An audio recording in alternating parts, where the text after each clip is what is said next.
مسلمانوں، اعلیٰ حضرت امام اہل سنت کو ہر وقت یہ فکر رہتی تھی کہ لوگ کہیں خدائے تعالیٰ کو نہ بھول جائیں، اس کے ذکر و شکر سے غافل نہ ہو جائیں، اس کی یاد ان کے دل سے نہ مٹ جائے۔ وہ چاہتے تھے کہ ہر جائز کام اور ہر نیک بات میں اللہ کا ذکر اور اس کا نام شامل رہے اور ہر اچھے کام کی نسبت اس کی طرف کی جائے۔ میں یہاں اس بات کی تائید میں ان کے تحریر کردہ چند فتوے آپ حضرات کے حوالے کرتا ہوں، بغور سماعت کیجیے۔ مسلمانوں، 1429 ہجری میں قصبہ نیوریا ضلع پیلی بھیت کے ساکن منشی اکبر حسین مرحوم نے سوال لکھ کر بھیجا کہ کیا فرماتے ہیں علماء دین کہ عورت کو بانجھ کرنا کس قدر گناہ ہے اور اس گناہ کی معافی ہے یا نہیں؟ جواب میں سیدی اعلیٰ حضرت تحریر فرماتے ہیں کہ بانجھ کرنا نہ کرنا اللہ عز و جل کے اختیار میں ہے، بشر کی طاقت نہیں، انسان کی طاقت نہیں۔ پھر ثبوت میں قرآن کی آیت کریمہ کا ٹکڑا لکھتے ہیں، یجعل من یشاء عقیما، اللہ تعالیٰ جس کو چاہے بانجھ کر دے، پارہ 25 رکوع 6۔ پھر جواب میں ارشاد فرماتے ہیں سیدی اعلیٰ حضرت کہ ہاں، ایسی دوا کا استعمال جس سے حمل نہ ہونے پائے اگر کسی ضرورت شدیدہ قابل قبول شرع کے سبب ہے حرج نہیں،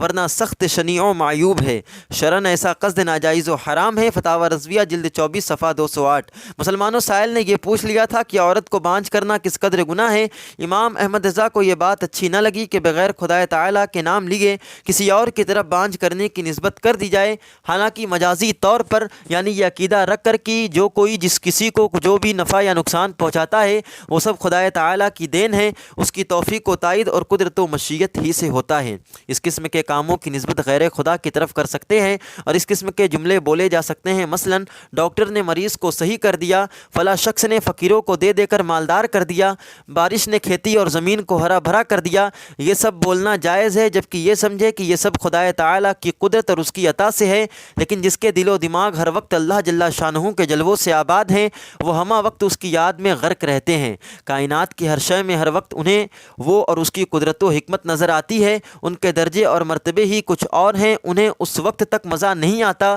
جب تک ہر بات میں اللہ کا ذکر نہ ہو جائے۔ اس کے دل کو خوشی تبھی ہوتی ہے، ان کے دل کو خوشی تبھی ہوتی ہے جبکہ ہر جائز کام کی نسبت بندوں کی طرف کی جائے تو اللہ کا نام لے کر کی جائے، اس کی یاد دلا کر کی جائے۔ یعنی یوں کہا جائے تو زیادہ بہتر ہے کہ اللہ تعالیٰ کا شکر ہے کہ اس نے فلاں ڈاکٹر حکیم کی دوا کے ذریعے مجھ کو شفا عطا فرمائی، خدا کی قدرت دیکھو کہ بارش سے کھیتی کیسی ہری بھری ہو گئی، اللہ تعالیٰ نے فلاں شخص کو اتنا نوازا ہے کہ اس نے دے دے کر فقیروں کو مالدار بنا دیا۔ یہ سب ان کی بولیاں ہیں جو ایک آن کے لیے بھی خدائے تعالیٰ کی یاد سے غافل نہیں رہتے۔ یقیناً امام اہل سنت سیدی سرکار اعلیٰ حضرت بھی انہی میں سے تھے۔ انہیں یہ اچھا نہ لگا کہ سائل نے بانجھ کرنے کی نسبت انسان کی طرف کیسے کر دی، اس کو یہ پوچھنا چاہیے تھا کہ ایسی دوا کا استعمال جس سے حمل نہ ٹھہرنے پائے جائز ہے کہ ناجائز۔ حالانکہ سائل منشی اکبر حسین مرحوم سچے پکے پڑھے لکھے مسلمان آدمی تھے، ان کا عقیدہ یہی تھا کہ بغیر خدائے تعالیٰ کی مرضی کے کچھ بھی نہیں ہوتا،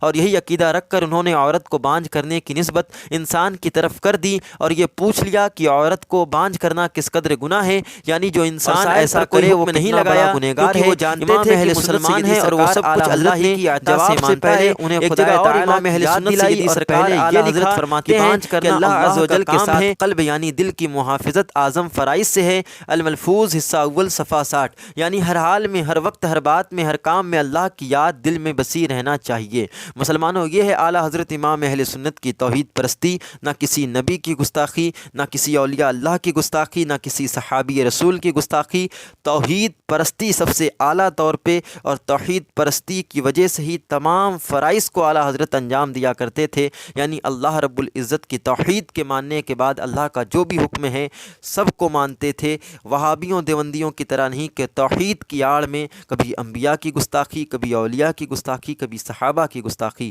اس لیے میں آپ حضرات سے گزارش کروں گا کہ جو بھی لوگ اعلیٰ حضرت کے تعلق سے بدظن ہیں وہ سبھی لوگوں سے گزارش کروں گا کہ اعلیٰ حضرت امام اہل سنت کی کتابوں کو پڑھیں، اور پڑھنے کے بعد اگر نہ سمجھ آئے تو کسی صحیح عالم سے رابطہ کریں اور اسے سمجھیں اور دین کی صحیح سمجھ لیں۔